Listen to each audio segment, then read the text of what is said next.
क्या भारत को अभी अपनी एयरफोर्स में 5th जनरेशन फाइटर्स को शामिल करने पर ज़्यादा जोर देना चाहिए या ज़्यादा मात्रा में 4.5 जनरेशन की फाइटर्स को शामिल करने पर फोकस करना चाहिए? इंडियन आर्मी की तरफ से अभी असल में किस वजह से ईस्टर्न साइड में भी बोफर गन्स को डिप्लॉय करना शुरू किया जा रहा है? एक तरफ पाकिस्तान में चाइनीज सिटीजन्स के ऊपर होने वाली हमलों के पीछे भारत का हाथ होने का चाइना दावा कर रहा है, लेकिन असल में शायद चाइना खुद ही अपने सिटीजन्स के ऊपर हमला करा रहा है। और अंत में भारत में ट्रेनिंग कर रहे अफगान आर्मी के कैडेट्स की तरफ से अभी कुछ ऐसे शर्तें रखे गए जो कि भारत की परेशानी को और ज़्यादा बढ़ाने वाला है। ऐसे ही कुछ और खबरों के बारे में हम आज की वीडियो में बात करने वाले हैं। नमस्कार दोस्तों, मेरा नाम है अंशुमन नायक और आप सभी का बहुत बहुत स्वागत है इंडियन डिफेंस न्यूज के डिफेंस टॉक सीरीज में, जहां पर हम रोज नए नए डिफेंस अपडेट्स के बारे में बात करते हैं। तो चलिए देर न करते हुए आज की वीडियो शुरू करते हैं। अब आगे बढ़ने से पहले वीडियो को लाइक करना और जो लोग नए हैं चैनल को सब्सक्राइब करना मत भूलिएगा। आज की पहली update 5th generation fighter jet को लेके। अब इसको लेके कोई ऑफिशियल अपडेट तो अभी सामने नहीं आया, लेकिन कुछ पॉपुलर डिफेंस फोरम में इसको लेके कुछ डिबेट चल रहा है कि क्या अभी इंडियन एयरफोर्स को 5th जनरेशन फाइटर जेट पर फोकस करना चाहिए या फिर 4.5 जनरेशन फाइटर के ऊपर ज्यादा फोकस करना चाहिए। अब इस डिबेट में एचएएल की चेयरमैन के एक स्टेटमेंट को भी कोट किया जा रहा है, जिसमें उन्होंने बताया था कि एचएएल अभी तेजस MK2 और एमका प्रोग्राम दोनों को पैरेलल में डेवलप करने की कोशिश कर रहा है, क्योंकि आगे चल के 5th जनरेशन फाइटर की होते हुए भी इंडियन एयरफोर्स का जो मेन बैकबोन फाइटर जेट होने वाला है वो कोई 4.5 जनरेशन का फाइटर होने वाला है। अब 4.5 जनरेशन को लेकर सबसे बड़ा तर्क ये दिया जाता है कि यूनाइटेड स्टेट एयरफोर्स की तरफ से भी अभी अपने पुराने F-16 को F-15 को नए 4.5 जनरेशन की फाइटर के साथ रिप्लेस किया जा रहा है और लगभग सभी ताकतवर देश अभी 2050 के आसपास अपनी 4.5 जनरेशन एयरक्राफ्ट को ऑपरेट करना चाहते हैं, जिस वजह से अभी डिफेंस एक्सपर्ट्स के बीच ये डिबेट चल रहा है कि क्या हमको अभी नए 4.5 जनरेशन एयरक्राफ्ट के ऊपर फोकस करना चाहिए या फिर 5th जनरेशन और उसकी आगे की टेक्नोलॉजी के ऊपर फोकस करना चाहिए। अब किसी भी नए 5th जनरेशन फाइटर जेट की बात करें तो इनकी सबसे बड़ी दिक्कत ये होती है कि काफ़ी महंगे होते हैं और इनकी मेंटेनेंस काफ़ी ज़्यादा होता है और इसी वजह से इनको फेरारी के साथ भी कंपेयर किया जाता है और normal daily to daily use में इनका इस्तेमाल काफ़ी कॉस्ट इफेक्टिव नहीं रहता है और स्टेल्थ मोड में ये ज़्यादा वेपन को भी कैरी नहीं कर पाते, जो कि एक और दिक्कत को पैदा करती है। इसी वजह से जो नॉर्मल कैप मिशन होते हैं या किसी भी रूटीन मिशन होता है उसमें 5th जनरेशन एयरक्राफ्ट के बदले यूएस की तरफ से अपनी 4.5 जनरेशन एयरक्राफ्ट को ही डिप्लॉय करने पर ज़्यादा प्रेफरेंस दिया जाता है।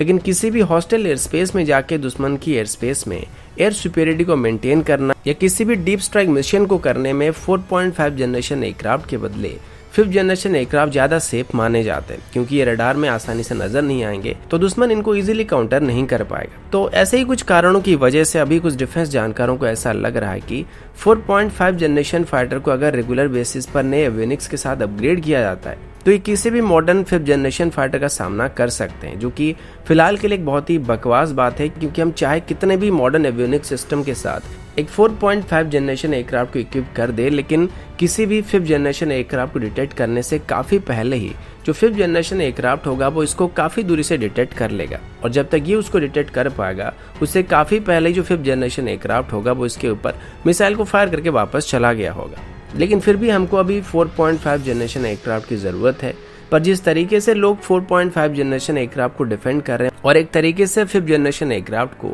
ज़्यादा कॉस्टली बताकर बेकार बताने की कोशिश कर रहे हैं, उस नज़रिए से देखा जाए तो काफ़ी गलत होने वाला है। क्योंकि अभी जब हम लोग यूएस को एग्जाम्पल दे के बोल रहे हैं कि यूनाइटेड स्टेट अभी 4.5 जनरेशन एयरक्राफ्ट को इंडक्ट करने वाला है, तो हमें भी 4.5 जनरेशन एयरक्राफ्ट को भी आगे चल के इंडक्ट करना चाहिए। तो पहली बात ये कि यूएस के पास पहले ही 2 ऑपरेशनल 5th जनरेशन फाइटर मौजूद है और वो अभी नए 6th जनरेशन फाइटर को भी डेवलप करने की कोशिश कर रहे हैं। अब जैसे कि इनको ऑपरेट करने में भी आगे चल के ज्यादा पैसे खर्च करना पड़ने वाला है, इसी वजह से यूएस अभी नॉर्मल मिशन के लिए नए 4.5 जनरेशन एयरक्राफ्ट को खरीद रहा है। लेकिन हमारी बात यहाँ पे पूरी अलग है, क्योंकि हमारे पास अभी कोई भी 5th जनरेशन फाइटर मौजूद नहीं है और हम अभी नए 4.5 जनरेशन एयरक्राफ्ट को इंडक्ट कर रहे हैं, जो कि हमारी एयरफोर्स की सबसे लेटेस्ट एयरक्राफ्ट है। लेकिन अगर हमारी मेन राइवल चाइना की बात करें तो वो आने वाले 5 सालों में 500 के आसपास J-20 को इंडक्ट करने वाले, तो हम यहाँ पे किसी भी कीमत पर 36 राफेल की मदद से या तेजस MK2 की मदद से या तेजस MK1 की मदद से चाइना की J-20 को काउंटर नहीं कर पाएंगे। तो जो भी लोग इसको लेके डिबेट कर रहे हैं कि हमको अभी सिर्फ 4.5 जनरेशन एयरक्राफ्ट पे फोकस करना चाहिए, तो उनको ये समझने की ज़रूरत है कि हमको अभी दोनों की ज़रूरत पड़ने वाली है, क्योंकि 2030 के बाद चाइना के पास काफ़ी सारे 5th जनरेशन एयरक्राफ्ट हो जाएंगे और हमारे पास वहाँ पे एक भी 5th जनरेशन फाइटर मौजूद नहीं होगा। और आगे चल के हमको 2025 के बाद चाइना की J-20 को काउंटर करने के लिए स्पेसिफिक 5th जनरेशन फाइटर की ज़रूरत पड़ने वाली है। तो अभी अगर हमारे पास पहले से ही 5th जनरेशन फाइटर मौजूद होता, तब जाके हम ये कह सकते थे कि हमको अभी सिर्फ 4.5 जनरेशन के एयरक्राफ्ट की आगे चल के ज़रूरत पड़ने वाली, लेकिन असल में हमें अभी दोनों की ज़रूरत पड़ने वाली है। और यहाँ पर एक तरीके से HAL के चेयरमैन को गलत तरीके से कोट किया गया था, क्योंकि उनका ये कहना था कि HAL अभी तेजस MK2 और MK इन दोनों को एक पैरेलल वे में डेवलप कर रहा है, यानी कि एक ही टाइम पर इनकी प्रोडक्शन को शुरू करने की कोशिश किया जा रहा था, ना कि अभी तेजस MK2 की प्रोडक्शन को स्टार्ट करने के 20 साल बाद MK की प्रोडक्शन को करने का प्लान किया गया था। अगला अपडेट बोफर गन्स को लेकर। TNN की रिपोर्ट के मुताबिक इंडियन आर्मी की तरफ से अभी इंडिया और चाइना की बॉर्डर में एक एक्सरसाइज को कंडक्ट किया गया था, जो कि एक आर्टिलरी रिलेटेड एक्सरसाइज था और इसमें आर्मी की तरफ से बोफर गन का इस्तेमाल किया गया था। बोफर गन्स को लेट 80s के दौर में इंडियन आर्मी में शामिल करना शुरू किया गया था और ये लगभग 30 किलोमीटर के आसपास स्ट्राइक कर सकते हैं। अभी आर्मी की तरफ से बताया गया कि हाल ही में जो एक्सरसाइज को कंडक्ट किया गया था उसे बस एक कॉन्फिडेंस बिल्डिंग एक्सरसाइज के तौर पर किया गया था, क्योंकि इससे पहले ईस्टर्न सेक्टर में कभी भी इंटेंसिव मोड में आर्टिलरी डिप्लॉय नहीं किए गए थे। इस वजह से आर्मी अभी इनको डिप्लॉय करने के बाद वहाँ पे फायरिंग वगैरह कर रही है, ताकि जो लोकल लोग हैं वो इस चीज़ के साथ फैमिलियर हो जाए और अचानक से किसी फायरिंग की आवाज़ को सुन के वो ना घबराए। वहीं पर आर्मी का ये भी कहना है कि अभी बॉर्डर की बात करें तो चाइना के साथ अभी कोई भी तनाव नहीं है, लेकिन पता चला कि सिक्किम के बॉर्डर के करीब अभी चाइना की तरफ से कुछ नए विलेजेस को बनाया जा रहा है, जहां पर चाइना की तरफ से तिब्बतियन लोगों को आके बसाने की कोशिश किया जा रहा है। और सेम तरीके की स्ट्रेटेजी अभी अरुणाचल के साइड में भी चाइना की तरफ से अपनाया जा रहा है। और ये चाइना की एक पुरानी टैक्टिक्स है, जहाँ पर वो पहले अपने लोगों को लाके बसाने की कोशिश करते हैं, फिर आगे चल के उस जगह को अपना बताने के साथ साथ उसके आगे वाले इलाकों को भी अपना बताने की कोशिश करते हैं। पर दिक्कत की बात यह है कि सिक्किम की दूसरे तरफ चाइना जिस नए विलेज को बना रहा था, उसमें चाइना की तरफ से अभी बंकर को भी बनाया जा चुका है, जो कि आगे चल के होने वाली किसी भी कॉन्फ्लिक्ट में चाइना को एडवांटेजेस दिलाने वाले हैं। और मे भी इसी वजह से आर्मी की तरफ से अभी लाइन ऑफ एक्चुअल कंट्रोल में वोफर गन को तैनात किया जा रहा है। अगला अपडेट पाकिस्तान और चाइना को लेके। आप सबको याद होगा पाकिस्तान के अंदर अभी चाइनीज सिटीजन के ऊपर बार बार हमला किया जा रहा है। वैसे पिछले कुछ सालों से ये खबर सुनने को मिल रहा था कि पाकिस्तान के जो लोकल लोग हैं वो चाइनीज नेशनल्स को पाकिस्तान में जाके रहना और उनकी जगह में वहाँ पर काम करने को लेके पसंद नहीं कर रहे। और जाहिर सी बात है कि कोई बाहर वाला अगर आके किसी देश में उनकी नौकरी को छीनेगा तो उनको जरूर गुस्सा आने वाला है, और स्पेशली जिस देश में गरीबी होगा तो वहाँ के लोग ज्यादा नाखुश होने वाले। लेकिन पिछले कुछ दिनों से ज़्यादा वायलेंट होने लगा है और पिछले कुछ दिनों से चाइनीज नेशनल्स के ऊपर पाकिस्तान के ऊपर आतंकी हमले होने लगे हैं, जिसमें कई चाइनीज सिटीजन्स की जान जा चुकी है। अभी एक बार फिर से ऐसा हादसा हुआ था और ग्वादार पोर्ट में जाने वाले कुछ चाइनीज सिटीजन्स के ऊपर अटैक किया गया था। अब इसके बाद चाइना थोड़ा वायलेंट होने लगा और एक तरीके से चाइना की तरफ से इसमें भारत और यूएस को ब्लेम करने की कोशिश किया जा रहा है कि ऐसे हमले के पीछे भारत का हाथ है या फिर यूएस का हाथ है। और भारत और यूएस की सीक्रेट सर्विस की तरफ से अभी पाकिस्तान में चाइना के सिटीजन्स के ऊपर हमला कराया जा रहा है। और अभी चाइना की तरफ से एक तरीके से धमकी देते हुए कहा गया है कि अगर एक बार चाइना के हाथ कोई सबूत लग जाता है तो चाइना सीधे तौर पर उन देशों के खिलाफ एक्शन लेने वाला है और पाकिस्तान के साथ मिलकर इन आतंकी हमलों को कराने वाले देशों के खिलाफ कार्रवाई करने वाला है।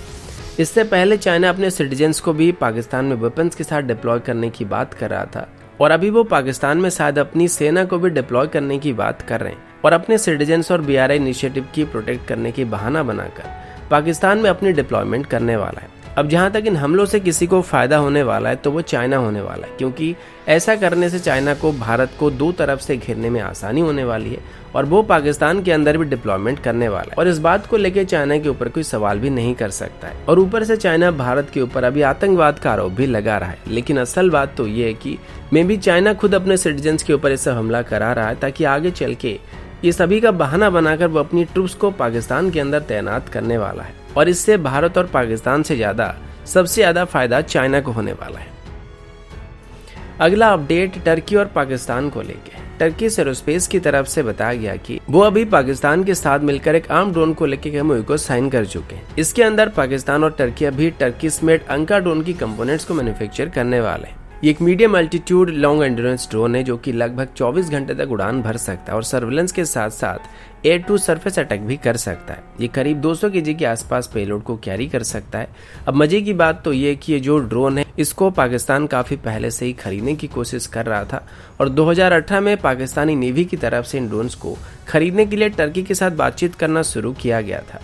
और वो अभी इसके एक स्पेसिफिक वेरिएंट को खरीदने की कोशिश कर रहे थे जो कि मेरे हिसाब से इसकी मैरीटाइम वेरिएंट हो सकता है। साथ ही 2020 में टर्की की तरफ से ये बताया गया था कि उनको इन ड्रोन्स के लिए अभी एक एक्सपोर्ट ऑर्डर भी मिल चुका है, लेकिन वो कौन सा देश था जिसको इनको एक्सपोर्ट करने की बात की गई थी वो अभी तक क्लियर नहीं किया गया। लेकिन अभी जो एमओयू साइन किया गया है इसके अंदर अभी टर्की की ट्यूसा और पाकिस्तान की नेस्कम मिलकर इन ड्रोन्स की पार्ट्स को मैन्युफैक्चर करने वाले हैं। तो सीधे तौर पर यहाँ पर पाकिस्तान इन ड्रोन को खरीदने वाला है फिर इनकी पार्ट्स को ही मैन्युफैक्चर करने वाला है, ये अभी तक क्लियर नहीं हो रहा है। लेकिन अगर वो इनकी पार्ट्स को मैन्युफैक्चर करने के लिए डील को साइन कर रहे हैं तो ज़्यादातर चांसेस यही है कि आगे चल के पाकिस्तान इन ड्रोन्स को एक्वायर करने की कोशिश करने वाला है। अगला अपडेट तालिबान को लेके और अभी हम कुछ मेजर इशू के बारे में बात करने वाले हैं और ये एक तरीके से एक पोल जैसा भी होने वाला है जिसमें आप सब अपना ओपिनियन भी रख सकते हैं। सबसे पहले तो आप सब जानते होंगे कि भारत अभी अफगानिस्तान से सभी इंडियंस को इवैक्यूएट कर रहा है, साथ ही अफगानिस्तान के कई लोगों को भी भारत इवैक्यूएट कर रहा है और उनमें से किसी किसी के पास तो खुद के पासपोर्ट तक भी मौजूद नहीं है, लेकिन फिर भी भारत उनको वहां से निकालने की कोशिश कर रहा है और भारत में लाके शरण दे रहा है। इसी बीच श्रीलंका की तरफ से भारत को एक रिक्वेस्ट किया गया कि अफगानिस्तान में फंसे हुए श्रीलंकन्स को भी भारत वापस लाने में श्रीलंका की मदद करे और अभी अफगानिस्तान में लगभग 86 के आसपास श्रीलंकन सिटीजन फंसे हुए जिनको वापस लाने के लिए श्रीलंका की तरफ से भारत से मदद मांगा गया है। अब ये तो फिलहाल के लिए भारत के लिए कोई बहुत बड़ी दिक्कत की बात नहीं होने वाली, क्योंकि जिस तरीके से हम लोग हमारे लोगों को अफगानिस्तान से बाहर निकाल रहे हैं उसी तरीके से ही हम श्रीलंका के लोगों को भी अफगानिस्तान से बाहर निकाल सकते हैं। लेकिन दिक्कत ये कि कुछ दिन पहले मैंने आप सभी को बताया था कि भारत में अभी अफगानिस्तान के कुछ कैडेट्स की ट्रेनिंग चल रहा था और जैसे कि अभी अफगानिस्तान की रेगुलर आर्मी नहीं रही तो इनको अभी भारत में ही रखने का फैसला कर लिया गया है। एटलीस्ट जब तक अफगानिस्तान स्टेबल नहीं होता और तालिबान के साथ इनको लेकर कोई डिस्कशन नहीं किया जाता है तब तक इनको भारत में रखने का फैसला किया गया है। लेकिन ये लोग अब एक डिमांड करने लगे हैं कि अफगानिस्तान में मौजूद इनके परिवारों के लोगों को भी भारत लाया जाए और उनमें से मैक्सिमम लोगों के पास पासपोर्ट तक भी मौजूद नहीं है। वैसे देखा जाए तो उनकी जगह पर वो लोग सही है, अपने परिवारों के बारे में चिंता कर रहे हैं। लेकिन आप सबको क्या लगता है कि भारत को उन सभी के परिवारों के लोगों को भी भारत में लाना चाहिए या सिर्फ इन्हीं लोगों को ही भारत में रहने की इजाजत देनी चाहिए? कमेंट करके जरूर बताइएगा। तो दोस्तों अभी के लिए इतना ही, मिलता हूँ आपसे अगले वीडियो में, तब तक के लिए जय हिंद, वंदे मातरम।